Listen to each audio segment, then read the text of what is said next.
राम राम राम राम राम राम राम राम राम राम राम राम राम राम राम राम राम। अणबे पद प्रकाश के दायक सतगुरु राम। अनंत कोटि जन सहाय की ताहि करो प्रणाम। रमतीत राम गुरुदेव जी पुनति हूँ काल के संत। जिनको राम चरण की वंदन बार अनंत। राम गुरुदेव अपने को फरमाए कि राम जी की भक्ति अचंभी बात है। मतलब राम जी की भक्ति कोई साधारण बात नहीं है, असाधारण बात है।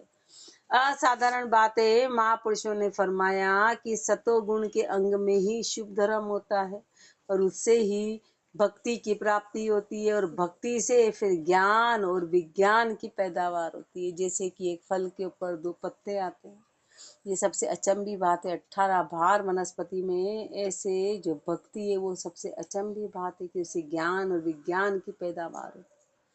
ज्ञान और विज्ञान पैदा होते हैं। फिर दृष्टांत नाम हित कहिए हैं। नारी सु तो नर भयो, नर सु भई जनार। नारी सु फिर नर भया, नारी नाक मजार। नारी सु तो नर भयो, नर सु भई जनार। नारी सु फिर नर भया, नारी नाक मजार। नारी रुई नारी रुई तीसु तो नर सुत भय, सो भक्ति सु भगत भय। नर सु नारी सूत सु कुकड़ी वही, सो ही भक्ता सु भक्ति विस्तरी। नारी सु फिर नर भय, सो कुकड़ी सु धागो भयो। भक्ति में राम जी को नाम प्रकट भयो, सो पाको धागो। नारी सुई सो सुरत, नाको सुरत न अग्रे राम नाम धागो पोयो। आपको कारज सुधारियो, सुरत शब्द को संबंध मिलियो। बिछड़े नहीं सो ही नाक मझार कहिए हैं। महापुरुष हमारे रुई और रुई का पुत्र सुत कहलाता है। रुई होती है और रुई का, या रुई तो स्त्रीलिंग आती है, रुई स्त्रीलिंग आती है और जो सूत है वो पुल्लिंग है, उसका पुत्र सूत कहलाता है। ऐसे महापुरुष हमारे भक्ति है ना, भक्ति नारी कहलाती है। उसकी जो पुत्र है वो भगत कहलाते हैं, उसके पुत्र भगत कहलाते हैं। और फिर नर सु नारी, फिर भगत से वापस है। फिर भगत से नारी कैसे हुई? जैसे सूत से फिर कुकड़ी बनती है, सूत से कुकड़ी बनती है, ऐसे भक्ता से भक्ति का विस्तार होता है। भक्ता से भक्ति का विस्तार होता है। फिर भक्ति से वापस नर, फिर भक्ति से नर। जैसे कुकड़ी से धागा बनता है, फिर कुकड़ी से धागा बनता है, ऐसे भक्ति से राम नाम प्रकट होता है। राम नाम प्रकट होता है। स्त्री से पुरुष, फिर पुरुष से स्त्री, फिर स्त्री से पुरुष। वापस से कैसे महापुरुषों ने कहा, भक्ति, भक्ति से भक्त हुए, भक्ति से भक्त हुए, फिर भक्त से भक्ति का विस्तार हुआ, फिर भक्ति से राम जी का नाम प्रकट हुआ। सो पाको धागो, यानी पक्का धागा उधर होता है। फिर धागे को कहाँ पुराते हैं? तो महापुरुष में से सूरत के वो सुई के अंदर धागा पुरोया जाता है, सुई के अंदर धागा पिरोया जाता है। ऐसे जो महापुरुष हमारे की सुरता, सुरता रूपी स्त्री में अग्रे राम नाम धागो पोयो, राम नाम का धागा पिरोना है। सुरता रूपी स्त्री में राम नाम का धागा पिरोना है। आपको कारज सुधारियो, यानी अपना काम उसी से सुधरेगा। और सुरता और शब्द का महापुरुषों का संबंध मिला, जो बिछड़ता नहीं है। एक बार मिलने के बाद बिछड़ता नहीं। कोई बोले पहले मिला था अब नहीं है, तो ऐसा होता नहीं। ऐसा मिलने के बाद कैसे बिछड़ता? मिलने के बाद कैसे? सो ही नाक मझार कहिए हैं, उसको नाक बजा रहे हैं, नाक के बीच में कहा है, यानी कि वो एक बार होने के बाद वो चीज बिछड़ती नहीं है। अब सुरत शब्द उत्पत्ति मिलाप कहिए हैं। सुरता शब्द का उत्पत्ति मिलाप। माता पिता एक घर, सुत सुता भय दोय। भीर बहन गर्भास एक, करता करे सहोय। माता पिता एक घर, सुत सुता भय दोय। भीर बहन गर्भास एक, करता करे सहोय। महापुरुष हमारे जैसे उधर तो अपने को बताया था कि जो परमात्मा है वो अपना पति भी है, वो अपना पिता भी है, तो उसका बताया था। अब भाई और बहन का एक ही घर वासा होता है, भाई और बहन माता पिता एक है, और कभी भाई बहन का संसार में घरवासा नहीं माना जाता है, लेकिन यहाँ पर वो भाई बहन पर उनका घरवासा एक हो जाता है। घरवासा समझ गए, यानी आपस में पति पत्नी जैसा संबंध, उसको घरवासा, उसको घरवासा कहते हैं। तो कैसे अपने को बता रहे, सुरता और शब्द का उदाहरण दे के ऊपर मारे।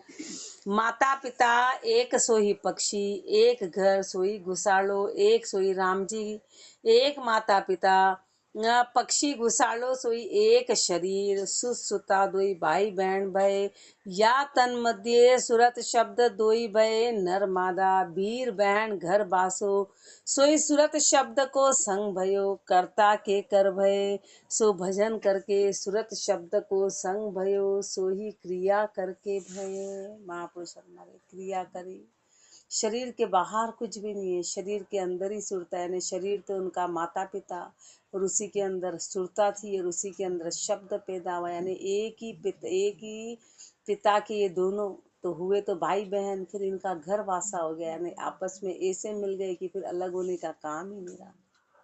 अलग होने का उत्पत्ति एक ही जगह से, उत्पत्ति एक ही जगह से है।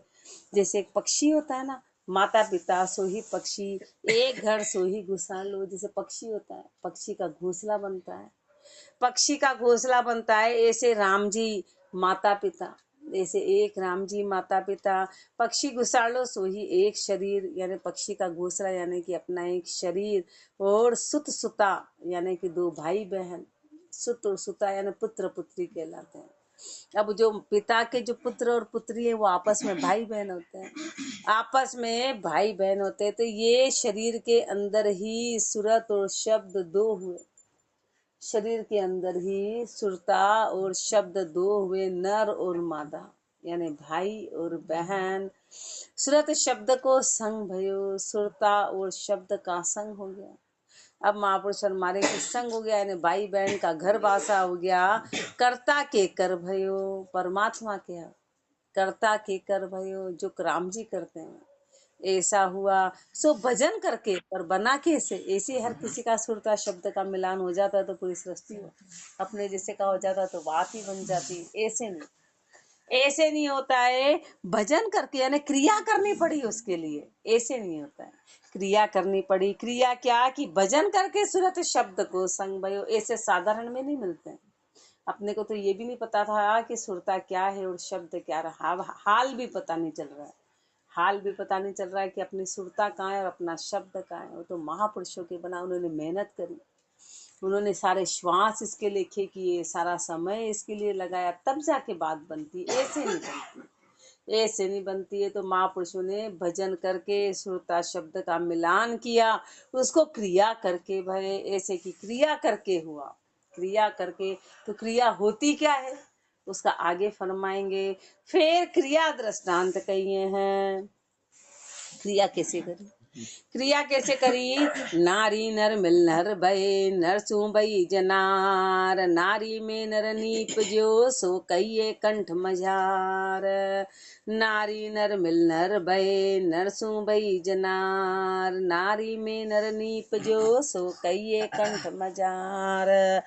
नारी छाछ, सो संसार सो कोई रीति की खटाई उपजी, सो नर दूध में छाछ को जामन दियो, सो नारी सुनर दही भय, सो खटाई मन दूध में मिली, तब मन बैराग उपजियो, सो ही दही भयो, दही ने बिलोयो, तब छाछ नारी भई।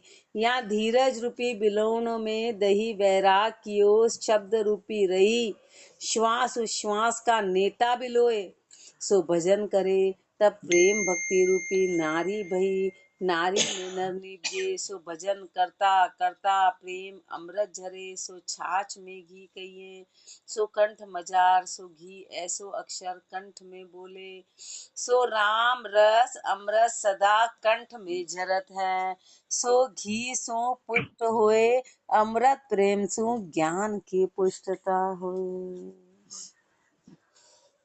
नारी छाछ, तो महापुरुष हमारे पहले तो सबसे पहले छाछ यानी कि संसार में कोई रीति करके खटाई उपजी, कोई रीति करके आप थोड़े से इधर सरक जाए पीछे तक। इधर तो जगह तो बहुत है, आराम से उधर सरक के देखो ताकि झांकना नहीं पड़ेगा। महापुरुष मारे हैं कि कोई रीति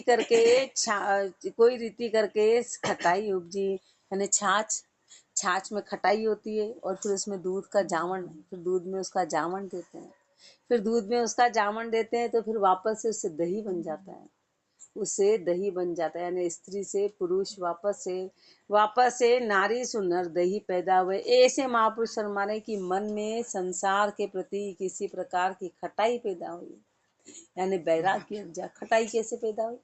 एक तो घृणा से होती है, ईर्ष्या से होती है कि नहीं अब हमको घृणा हो गई, ईर्ष्या नहीं, कि संसार असत्य नजर आने लगा, वो कहते हैं। ये सारे भाव खत्म हो जाते हैं। एक अपने को बैराग आता है कि किसी से राग द्वेष ईर्ष्या तेरा मेरा, वो नहीं, सारी चीजें खत्म होके उससे ऊपर उठ के लगता है कि नहीं, वो भाव आ रहा है जब तक वो चीज बनेगी नहीं। वो भाव है, बोले हमको किसी से मोह नहीं, तो मोह नहीं तो कहाँ अटक रहे, बोले हमको तो किसी से भी मोह नहीं, तो मोह नहीं तो ऐसा होता है क्या? मोह नहीं तो नहीं, उससे परे वो बात जाती है, उससे परे वो बात जाती है। तो महापुरुष फरमा रहे हैं कि खटाई मन दूध में मिली, तब मन वैराग उपजे, यानी मन में वैराग आया, उससे दही बना, और दही बना तब छाछ नारी बही। अब कैसे? यहाँ पर बता रहे हैं कि धीरज रूपी बिलोनी होती है ना, तो धीरज रूपी बिलोनी, यानी उसको खूब बिलोना पड़ता है, खूब बिलोना पड़ता है। में दही बैराग धीरज और बैराग, धीरज से बैराग को धारण किया, और शब्द रूपी रई जो घूमने वाली होती है, उसको रई बोला है। श्वास उश्वास के नेता सु बिलोए, श्वास उश्वास के नेता से धीरज के साथ में उस रई को बिलोना है, शब्द रूपी रई को बिलोना है। महापुरुषों ने शब्द रूपी रई को बिलोया तो भजन करे, और जब भजन करेंगे तो वो प्रेम रूपी स्त्री पैदा होगी, प्रेम पैदा होगी, प्रेम भक्ति रूपी नारी भई, प्रेमा भक्ति रूपी नारी भई, तब वो प्रेम और भक्ति पैदा होगी। ऐसे सीधे सीधे अपने को नहीं होगा, अपन बोले प्रेम उजागर हो जाए, नहीं होगा, वो भक्ति से होता है। अभी अपना प्रेम नहीं है, अपना मोह है, स्वार्थ के संबंध है कि मैंने ऐसा किया तो सामने वाला ऐसा किया तो ऐसा है। प्रेम अलग चीज है, प्रेम हर कोई कहे, पर प्रेम न जाने कोई, प्रेम जानते तो नहीं अपन, प्रेम तो अंदर से पैदा होगा भजन के साथ में, उसको प्रेम कहेंगे। प्रेम साधारण चीज नहीं, असाधारण चीज है, असाधारण चीज है। यहाँ तो अपना स्वार्थ का संबंध है, स्वार्थ है तो बोल रहे हैं, स्वार्थ है तो नहीं बोल रहे हैं, स्वार्थ है तो काम बना, स्वार्थ है तो नहीं, राम राम भी नहीं बोला, उसका अपना कोई लेना देना नहीं है। स्वार्थी संसार है, संसार स्वार्थी है। तो महापुरुष फरमा रहे हैं कि नारी में नरनी, यानी भजन करते करते प्रेम अमृत झरने लग जाता है।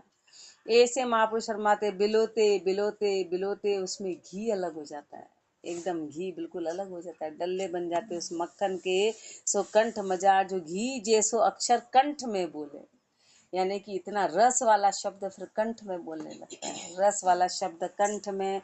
जो राम रस अमृत सदा कंठ में झरत है, तो राम रस का अमृत सदा कंठ में झरता है। घी से पुष्टता आती, छाछ से नहीं, घी से पुष्टता, यानी सारा सार घी है, यानी सारा सार वो राम नाम का अमृत है, लेकिन उसके लिए पूरी क्रिया करनी पड़ी, ऐसे नहीं झरेगा, ऐसे ही नहीं झरेगा, सीधा नहीं झरेगा। अमृत प्रेम सु ज्ञान की पुष्टता होए, महापुरुष हमारे अमृत रूपी प्रेम से ज्ञान की पुष्टता होती है, उस अमृत रूपी प्रेम से ज्ञान पुष्टता, वो ज्ञान जो पुष्ट है वो ज्ञान कहलाता है, वो ज्ञान कहलाता है जो उस प्रेम से पैदावार होती है, वो सच्चा ज्ञान है, वो सच्चा है। कंठ झरे मतलब अपनी अपनी वाणी से पता चलता है, वाणी जो बोलते हैं ना, वाणी से पता चल जाता है, शब्द पहचान है। इसलिए बाबूसा ने कहा किसी से भी 5-7 मिनट बातें कर लो, उसके जो शब्द निकलेंगे उससे पता चल जाएगा कि उसकी कहाँ अंदर कहाँ पर क्या चीज समाई, सेकंड में पता चल जाता है। तो महापुरुषों ने कहा कंठ से अमृत झरता है, सो पुष्टता के हेत और विरह दृष्टांत कहिए हैं, सो पुष्टता के हेत और विरह दृष्टांत कहिए हैं। अम्बुज के सुत तास ता उरहार हिंडोल ता अरि के आतुर अधिक आवो घन सुन बोल। अम्बुज के सुत तास ता उरहार हिंडोल ता अरि के आतुर अधिक आवो घन सुन बोल। अम्बुज कमल ताके सुत ब्रह्मा, ब्रह्मा के शिव, शिव के गले हार, हार सो सर्प, सर्प के अरि मोर, मोर के आतुर अधिक वर्षा को चाहत है।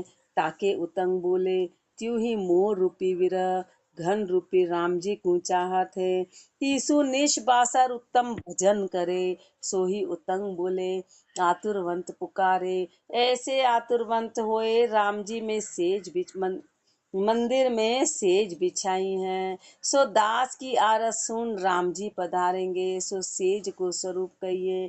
ता ऊपर राम जी मिले सो भी कहिए हैं।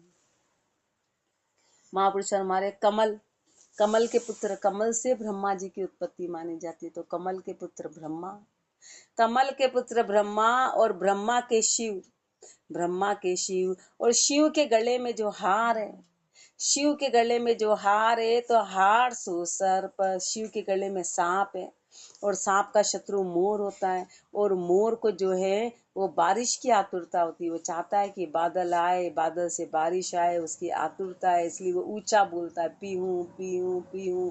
उसकी आवाज जोर से होती है, जोर से बोलता है, जोर से पुकारता है। ऐसे महापुरुष हमारे की विरह रूपी जब मन में विरह आती है तो वो राम जी के लिए पैदा होती है। विरह आनी जरूरी है, विरह के बिना नहीं। वीरा आती है तो राम जी को चाहते हैं। निष्बासर उत्तम भजन करे। अब वीरा का मतलब नहीं कि धाड़ धाड़ रोना, धाड़ धाड़ बोले वीरा आ रही, वीरा आ रही, तो टेम्परेरी आ जाएगी। रोलिए, कितनी देर रोलिए, अपनी रोने की ताकत कितनी है, अपन कितनी देर रो लेंगे, 1 घंटा, आधा घंटा, ये कि दिल शुद्ध हो जाता है उससे। लेकिन महापुरुष हमारे वीरा तो 24 घंटे बनी रहती ना। वीरा जैसे अपने हाथ में कोई कांटा चुभ जाता है, बड़ा घाव हो जाता है, आधे घंटा रो लेंगे, दुख रहा है दुख रहा है दुख रहा है, पर 24 घंटे कांटा सताता रहेगा। सब फिर अपन खा भी रहे, पी भी रहे, हंस भी रहे, पर वो सुरता उसमें बनी रहेगी, उसको भी रहती, वो पीड़ा बनी रहती है, वो पीड़ा बनी रहती है। ऐसे महापुरुष हमारे हैं कि जो विरह हैं वो राम जी के लिए पैदा हुए। उसके लिए क्या करते हैं कि रात दिन उत्तम भजन करते हैं। जो भी क्रिया होती है वो भजन के हेतु के लिए होती है। और उतंग बोले यानी आतुरवंत, जोर से बोलते हैं, यानी जोर से कैसे बाढ़ चिल्ला के नहीं बोलना, इतनी आतुरता है, इतनी आतुरता के साथ में राम जी को पुकारते हैं। और मंदिर में सेज बिछाई, यानी घट के अंदर पूरा उसी के तैयारी, उसको सेज बिछाना बोला।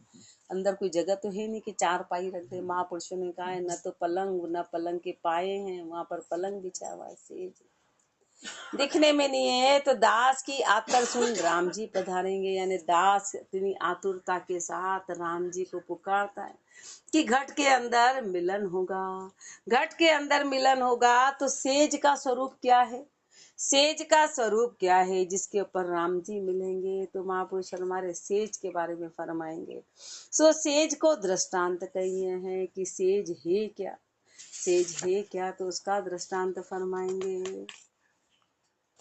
बिना ईस उपला बिना बिन पाया बिन बाण, ऐसी सेज बनाई के धरी मंदिर में आण, धरी मंदिर में आण गणी सो शुद्ध सुतारा, गणी सो शुद्ध सुतारा, तापर पत्नी पीयू रमे सोई बिन आकारा, राम चरण या अरच की सतगुरु करे पिछाण, बीन ईस उपला बिना बिन पाया बिन बाण, बिना ईस उपला बिना बिन पाया बिन बाण, ऐसी सेज बनाई के धरी मंदिर में आण, धरी मंदिर में आण, धरी मंदिर में आण गणी सो शुद्ध सुथारा, तापर पत्नी पीयू रमे सोई बिन आकारा, बिन आकारा, रामचरण या अर्थ की सतगुरु करे पिछाण, बिना ईस उपला बिना बिन पाया बिन बाण। महापुरुष मारे टीका वचन में बिना ईश यानी शिव जी को तमो गुण नहीं, शिव के ऊपर ब्रह्मा, सो ब्रह्मा को रजो गुण नहीं, तीसु ईश उपला बिना कहिए हैं। बिन पागा को चार पागा नहीं, यानी काम क्रोध लोभ मोह ये पागा नहीं। बिन बाण कोई खोटा व्यसन की बाण नहीं, तीसु बाण कहिए हैं। ऐसी एक सेज बनाई कुण, शोभा सेज गुणा रहित राम जी की भक्ति कहिए हैं। मंदिर सोई हृदय में निर्गुण भक्ति धारी, सोई मंदिर में आन धरी कहिए हैं। शुद्ध सुथार कहिए हैं, सतपुरुषा की चलाई भक्ति है। अनादिकाल सु निर्गुण भक्ति एक रस है, जैसे गंगा को सागर को संबंध जल रस बेग लग रहे है, अंतराय पड़े नहीं। ऐसे निर्गुण भक्ति आत्मा परमात्मा को संबंध जुड़ रहे हो, अंतराय पड़े नहीं। सो नदियां ग्रीष्म में सूख जाए और ऐसे भक्ति में अंतराय पड़े। निर्गुण भक्ति एक रस रहे, आकार बिना है प्रगट है।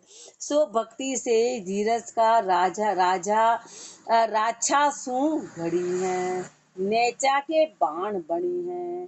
तामे रत्ती मात्र भी कामना की बाण नहीं है, तीसु शुद्ध सुथार की घड़ी थकी कहिए हैं।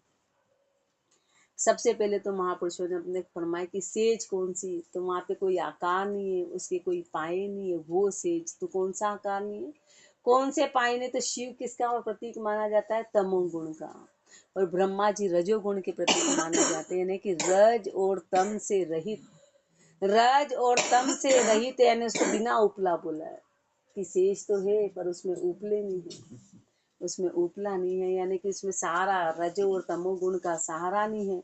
फिर उसमें चार पैर नहीं है, यानी कि बिना पागा की सेज है। अब बिना पागा की सेज कौन सी है, तो काम क्रोध लोभ मोह ये चार पागे नहीं है।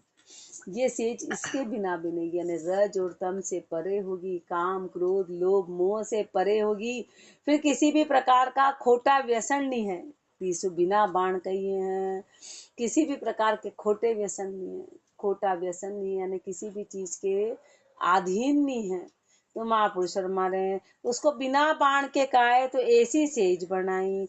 ये सेज कैसी है, तो सेज गुणों रहित है, गुणों से रहित है। और राम जी की वो है गुणों से रहित राम जी की भक्ति। और मंदिर क्या है, मंदिर अपना हृदय है, मंदिर हृदय कहलाता है। और हृदय में निर्गुण भक्ति को धारण किया, हृदय में निर्गुण भक्ति को, यानी बिना आकार की बिना गुणों की मंदिर में आन धरी कहिए हैं, यानी कि शुद्ध सुथार कहिए। सतपुरुष सुथार क्या होता है, पलंग घड़ता है, सुथार पलंग घड़ता है, सुथार जो है वो पलंग घड़ता है। ऐसे महापुरुषों ने भक्ति चलाई, महापुरुषों ने भक्ति घड़ी, भक्ति को घड़ा। अनादिकाल से निर्गुण भक्ति एक रस है, जैसे शुरू से ही जो निर्गुण भक्ति में कभी उठा पटक नहीं होती, वो सदैव एक रस रहती है। जैसे गंगा सागर को संबंध, जैसे गंगा और सागर का संबंध है, जब जल एक रस बेग लाग रहे हुए, अंतराय पड़े नहीं। एक सीधी गति से गंगा का पानी सागर में जाता है, एक में होता है, उसमें किसी प्रकार की अंतराय पड़ती नहीं। ऐसे निर्गुण भक्ति आत्मा परमात्मा का संबंध जुड़ गया तो फिर अंतराय पड़ती नहीं है। आत्मा और परमात्मा का संबंध जुड़ने के बाद गर्मी में नदी सूख जाती है, ऐसे भक्ति में अंतराय पड़ती है। कौन सी, बाहर सरगुणी भक्ति में। यदि आकार है तो उसमें अंतराय पड़ने का, भाई अपन ने माना माता जी के दिन भोज शोक चला, ऐसा करेंगे, अखंड दीपक लगाएंगे, ये करेंगे, और घर में कोई सुआ हो गया, सूतक हो गया, कोई मर गया, कोई मर गया तो क्या करेंगे, और कोई बच्चा पैदा हो गया तो क्या करेंगे। तो महापुरुष में अंतराय पड़ जाती है। दीपावली दीपावली दीपावली दीपावली, दीपावली में घर में कलेश हो रहा तो दिवाली कैसी, खाने को पैसे नहीं है तो दिवाली कैसी, घर में कोई संकट आ गया तो दिवाली कैसी, कोई मर गया तो दिवाली कैसी, कोई जी गया तो वो अंतराय पड़ जाती सरगुणी में। और निर्गुणी एक रस रहती है कि हुआ तो बढ़िया और नहीं हुआ तो बढ़िया, सब दिन बराबर, सब दिन बराबर, उसमें किसी प्रकार का विघन नहीं आता है, किसी भी प्रकार का विघन नहीं आता है। तो महापुरुष हमारे निर्गुण भक्ति जो है वो एक रस में रहती है। क्यों, क्योंकि उसका आकार नहीं है, उसका आकार नहीं है, प्रगट है, पर प्रगट तो है। और भक्ति से धीरज का राछा सू घड़ी है, राछे से जो सुथार होता है ना वो करता है। ऐसे जो भक्ति है ना वो धीरज के राछे से बनाई गई है, यानी उसको धीरज के से आकार दिया, धीरज से आकार दिया और नैचा के बाण बनी है। भक्ति ऐसे ही नहीं होती, भक्ति के लिए नैचा रखा, भक्ति का धीरज आधार है और उसमें रत्ती मात्र भी कामना नहीं है, रत्ती मात्र भी कामना की बाण नहीं है। इसलिए शुद्ध महापुरुषों द्वारा रची गई है, यानी शुद्ध सुथार के द्वारा वो सैया बनी है, वो सेज बनी है। ऐसे महापुरुष हमारे हैं कि शुद्ध महापुरुषों के द्वारा कही है जो सेज बनी। अब जाके ऊपर कहिए पत्नी स्त्री सोई सूरत, पीव कहिए खावन सोई राम शब्द, सो भक्ति रूपी सेज ऊपर सुरता शब्द को संजोग मिलियो। सूरत शब्द बिना आकार संग्रह में है, सो ही पीयू पत्नी बिना आकार कहिए हैं। जैसे आत्मा परमात्मा को संबंध मिलियो, जैसे नेत्र नेत्र की पुतली दोई एक, दोई नहीं पुतली दोई नहीं एक हैं। पे कैबे मात्र दास भाव को दोई कहिए हैं, नातर एक हैं।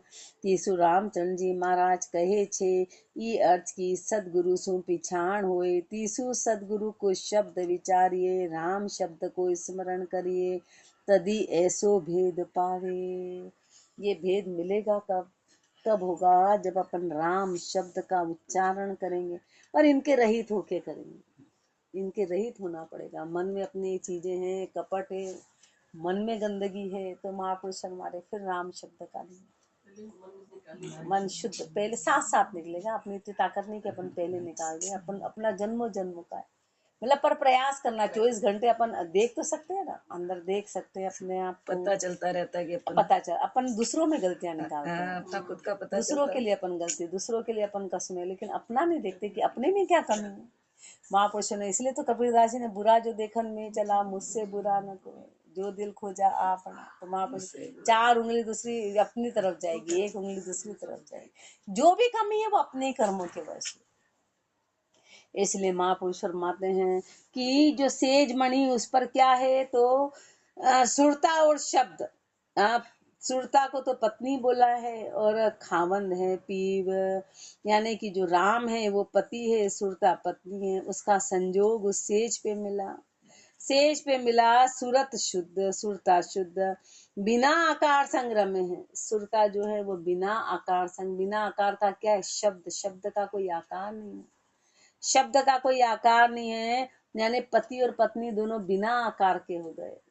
बिना आकार का मतलब क्या है कि गुणों रहित हो गए, गुणों रहित हो गए, गुणों रहित हो गए। शब्द तो पहले से गुण रहित था और सुरता भी फिर गुण रहित हो गई, दोनों एक मेक हो गए। यानी कि कहने मात्र दास भाव दो ही कहिए, यानी कहने को तो दो है कि पति और पत्नी, यानी सुरता और शब्द, आत्मा और परमात्मा। लेकिन अपन नहीं बोलते आत्मा सो परमात्मा, पहले तो कितना बोलते थे, पर अर्थ तो यहाँ पता चला, अर्थ तो यहाँ पता चला कि आत्मा और परमात्मा एक है।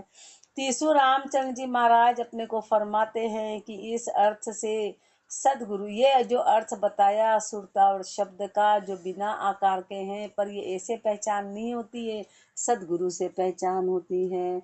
और इसके लिए क्या करना है? तो इसके लिए सदगुरु के शब्दों पे विचार करना है, सदगुरु के शब्दों को पहचानना है, विचार करना है और राम शब्द का स्मरण करना है, राम शब्द का सुमरण करना है। तभी ऐसो भेदभाव है, तब जाके भेद, दोनों का एक साथ कॉम्बिनेशन बनेगा। गुरु को छोड़ दिया तो भी नहीं बनेगा और भजन को छोड़ दिया तो भी नहीं बनेगा, कि खाली गुरु गुरु कर देंगे तो नहीं। गुरु ने बताया सुमरण, तो सुमरण करना पड़ेगा। दोनों बातें एक साथ चलेगी, दोनों बातें एक साथ चलेगी। सो भेद जो है दो ही अक्षर को ध्यान में है, सो भेद 2 अक्षर का ध्यान में है। सो 2 ही अक्षर सबके शिरे ईश्वर है। ताकि पूछ कहो व्यास कैसा वरण, सब वर्णा श्री ईश, अधर मिले जलधर चले, मिले न वीर बत्तीस। कहो व्यास कैसा वरण, सब वर्णा शिर ईश, अधर मिले जलधर चले, मिले न वीर बत्तीस। व्यास यानी बुद्धिमान जन, मन इंद्रिय वश करे ते व्यास। त्याने पूछे छे वर्ण कहिए अक्षर, वो अक्षर कैसा है? सब अक्षर शिरा ईश, ते अक्षर कैसे हैं? अधर कहिए होठ मिले, जलधर कहिए जीवा चले, सो जीवा सो उच्चारे, तद 32 वीर दात मिले नहीं, जीवा रस ना चले, होठ बिले सो अक्षर कूण। व्यास, अपन बोलते हैं ना व्यास गादी पे विराजमान है, व्यास गादी है, तो महापुरुष हमारे व्यास का अर्थ ही बुद्धिमान होता है।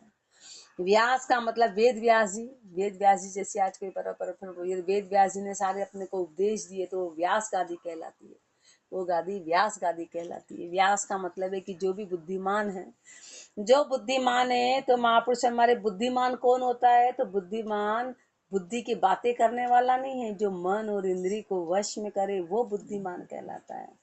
जो मन इंद्री को वश में करे तो वो बुद्धिमान कहलाता है, वो व्यास कहलाता है। अब उनको महापुरुषों ने पूछ रहे हैं कि बताओ ये अक्षर कौन सा है, ये कौन सा है, कि वो अक्षर किसमें है, ता अक्षरा शिर ईश, ते कैसे अक्षर है, बता वो सबसे ऊंचा अक्षर कौन सा है, जिसमें अधर और होठ, मतलब होठ आपस में मिलते हैं और जीवा चलती है, होठ मिलते हैं और जीवा चलती हैं, और उसमें दांत आपस में नहीं मिलते। राम, अब राम अपन बोलते हैं, जीवा ऊपर गई और होठ का मिलन हुआ, जीभ जबान तुरंत ऊपर जाती है और होठ का मिलन होता है, और होठ राम म मिला, राम में जीवान ऊपर गई, तालू से अड़ी।